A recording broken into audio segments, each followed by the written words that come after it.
are Canadian troops on a new and dangerous mission in Afghanistan. The ones who are afraid are the insurgents here. You know, they don't want to come up and meet us face to face. They'd rather just pull themselves up in front of us. On News and Review today, Afghanistan, Canadians go to war. Hello, I'm Carla Robinson. Canadian soldiers have begun a new and dangerous mission in Afghanistan. Instead of just keeping the peace, some of them will be engaging in combat operations. Canada has had soldiers in Afghanistan for about 5 years to help that country recover from years of brutal fighting that left much of it in ruins. But last November, the soldiers of Task Force Afghanistan closed down their base, Camp Julian, near the Afghan capital of Kabul, and moved about 540 kilometers south to a new base of operations near the city of Kandahar. And as they settled in, hundreds of other soldiers began leaving Canada to join them. Saying goodbye is never easy for soldiers and their families. It's always hard to leave home. But by the same token, I mean, it's a duty that we have. But this time it's even harder because everyone knows that this mission is like no other in recent years, that some of these soldiers could be seriously injured or killed. That's because they will be taking part in combat operations along with other NATO troops in one of the most dangerous places on earth. The rugged terrain around Kandahar is a stronghold of the Taliban guerrillas. They once ruled Afghanistan with an iron fist and sheltered Osama bin Laden and his al-Qaeda terrorist group until they were toppled from power in 2001 by the United States and its Afghan allies. Today, Afghanistan has a democratically elected government, but the Taliban guerrillas are once again a threat, and roadside bombs are one of their favorite weapons. Last December, 3 Canadian soldiers were injured when one of those bombs went off as they drove by in an armored car. A British journalist was also on board. The moment of the blast, I remember hearing a pop. It was sort of like a door slamming. And next thing I knew, the 2 guys in the front, the driver and the passenger, were both screaming. They were injured. They both had broken legs, but apart from that, they were fine. As for the 3rd soldier, I saw he was actually behind the vehicle. He'd been thrown out of the vehicle along with the gun turret, which weighs about 500 pounds, and that was on top of him. So I sort of freed him. He got up and we got the other guys out of the vehicle. We tried to make them comfortable. We got them out of the vehicle and we splintered one of their legs. That was all we could really do. The injured soldiers and their vehicle were eventually airlifted out. A few weeks later, in mid-January, there was an even more devastating attack. A suicide bomber rammed his vehicle into a Canadian convoy, killing Canadian diplomat Glyn Berry and seriously injuring 3 soldiers. The CBC's David Common filed this report a few hours after the deadly explosion. The explosion was so massive it flung the Canadians' armored vehicle into a row of shops. Several Afghans were injured and at least 2 of them died. The soldiers never saw their attacker, who rammed them with his car and blew it up. Master Corporal Paul Franklin, the medic, Corporal Jeffrey Bailey, and Private William Salakin were seriously injured. Canadian diplomat Glyn Berry was killed. When I spoke with his widow today, she spoke how touchingly about how important he felt this work was and how much he felt he was making a difference. Berry dedicated his life to diplomacy, working at the UN and in Pakistan before starting in Kandahar. He was only weeks from his 60th birthday.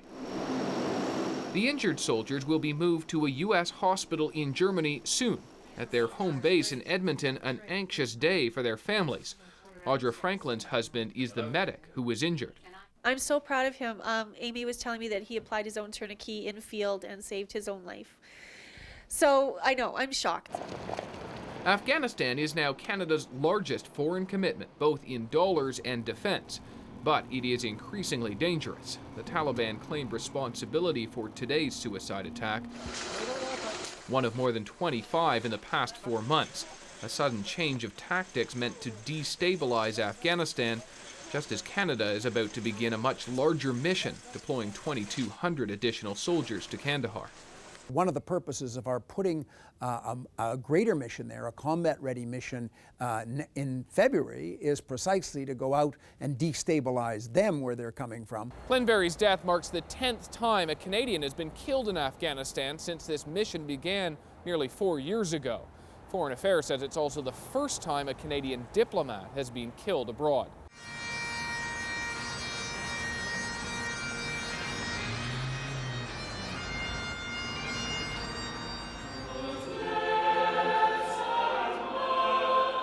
Glenberry's body was flown back to his native Britain. There was a special funeral service in London where one of his sons paid tribute to his dad. He let down his guard and showed me the fear he felt going back, and made me promise the reason I would take care of my mum always.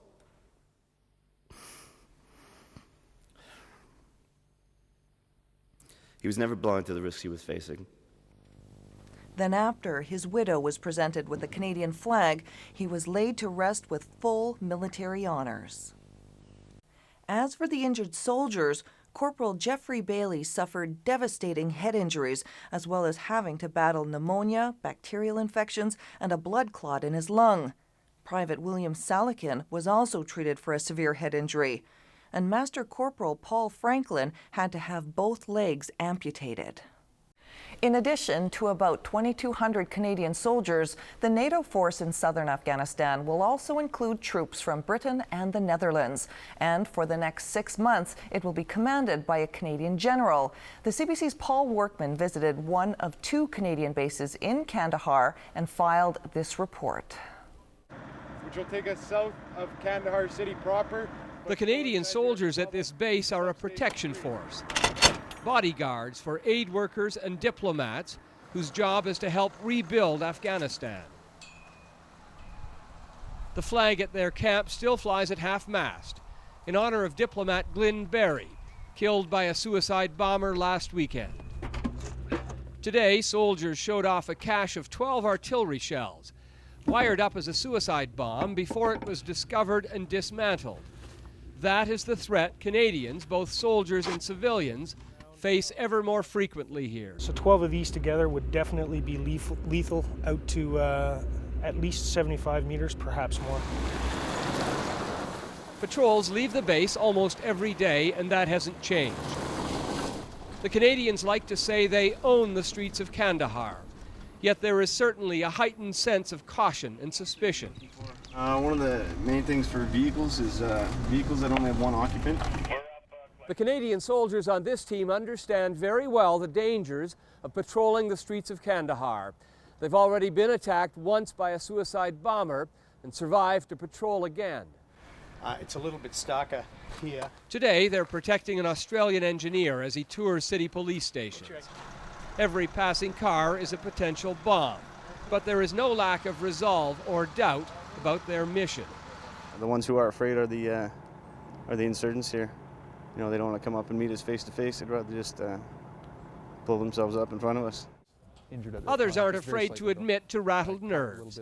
Major Andrew Lutz was in the convoy that was attacked last weekend with such deadly results. I'd be lying if I said that it doesn't bring the reality of what we're doing here to light. I mean, you go through a bunch of days without an attack, you sort of feel like, oh, nothing like that will ever happen to us.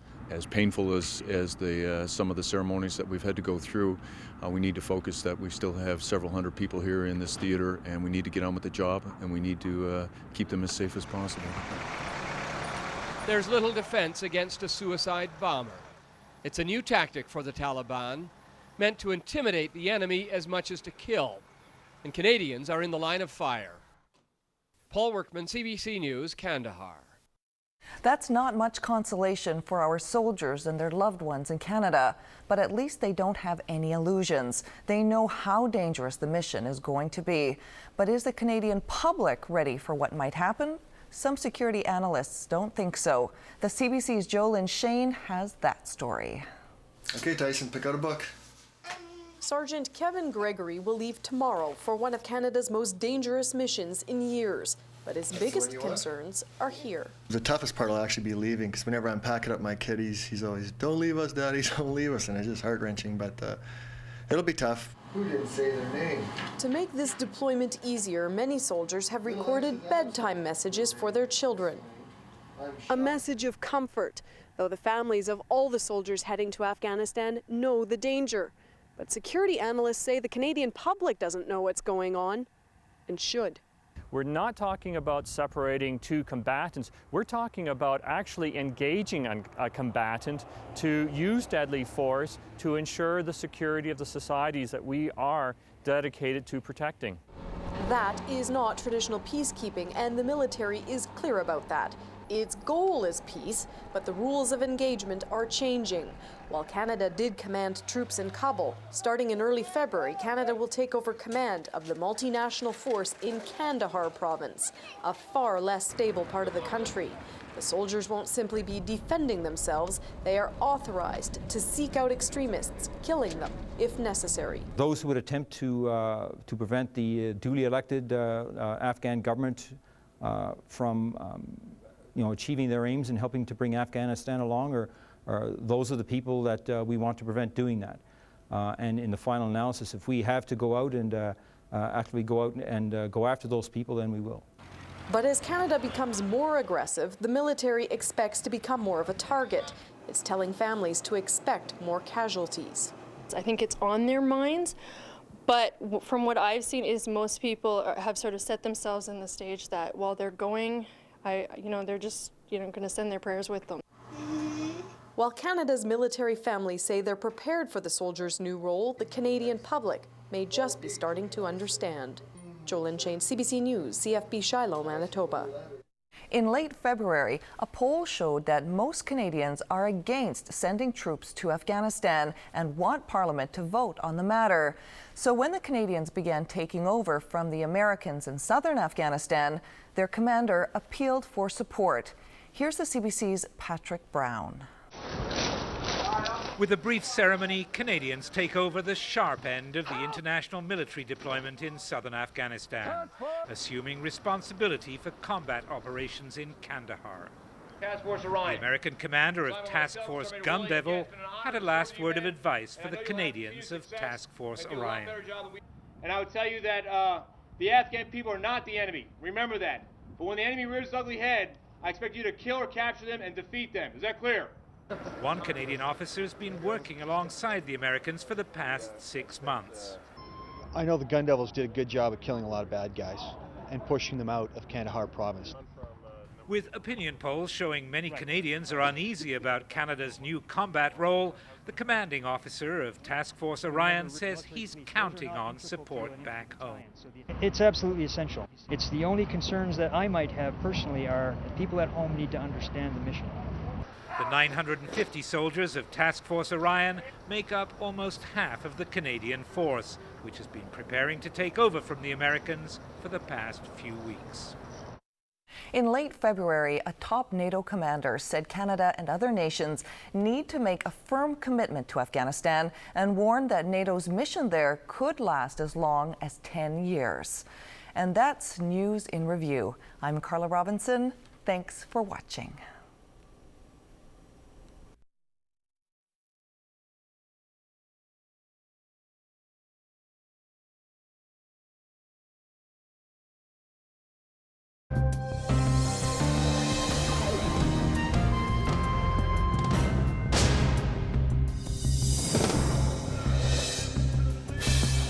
Radical change. The Palestinian people choose a new government. For a nation to be truly democratic, that nation must renounce any use of terrorism. On News in Review today, election shock, the victory of Hamas. Hello, I'm Carla Robinson. This is a story about a group called Hamas. It's a radical Palestinian organization. The military wing of Hamas is notorious for its suicide bombings against Israel. The political wing of Hamas just won the Palestinian election. What will that mean for Israel? What will it mean for the peace process? These are new and difficult questions in an already difficult situation. It is a situation marked by death and distrust. Hamas is behind as many as 60 suicide bombings against Israel since the year 2000. Its leaders have stated that Hamas aims to wipe Israel from the map. Canada has joined Israel, the United States, and the European Union in calling Hamas a terrorist group. Hamas is known for its brutal attacks. Less well known is the fact that Hamas also operates mosques, schools, medical clinics, and social programs. Observers had expected Hamas to do well in the elections, but few were predicting a win as Palestinians voted amid tight security. The CBC's Adrian Arsenault reported on the voting from the city of Ramallah, and as you'll see, Election Day there is a very different experience from Election Day here in Canada. Real political choice, a new concept for Palestinians. No wonder the mood this rare election day was largely one of celebration. We want all our rights and dignity. I'm looking for a Palestinian state. That's my freedom, that's my right, so I have to vote. Turnout to choose 132 parliamentary seats was strong.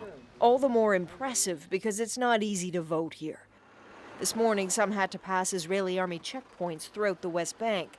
Others went to the polls in the mercurial Gaza Strip, where violence and gunfire echoed throughout this campaign. Just yesterday, a party leader was killed after he tried to stop gunmen from shooting at his campaign posters. Now, to ensure a safe vote, the Palestinian authorities declared a state of emergency.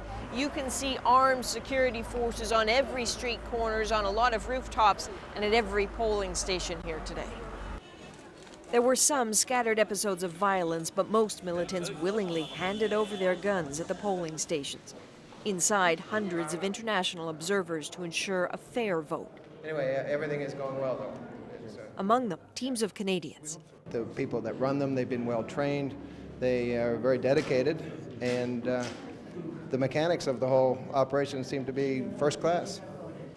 Smiles, too, from the two main parties, Fatah, the ruling party of Palestinian President Mahmoud Abbas, and the Islamist group Hamas, dedicated to the destruction of Israel. A decade ago, Hamas boycotted elections. This time, it fronted a lot of candidates, pitched itself as the corruption-free, disciplined alternative, an attractive sell to Palestinians disappointed by the unfulfilled promises of Mahmoud Abbas. As polls closed, it seemed Fatah would win, but Hamas would take enough seats to be a real player in the Palestinian parliament. They want their share in the decision-making process in the national pie, as you call it. And Mahmoud Abbas has every reason to be nervous about that. Mahmoud Abbas isn't the only nervous one. Israel is also watching the aftermath of these elections closely. The United States has said it just won't deal with Hamas. What that means for a new Palestinian parliament is unclear, and how this all plays out could fundamentally change the political landscape of this entire region. Adrian Arsenault, CBC News, Ramallah. Well, the next day, the world woke up to major surprise, major upheaval. Hamas had won. The reaction?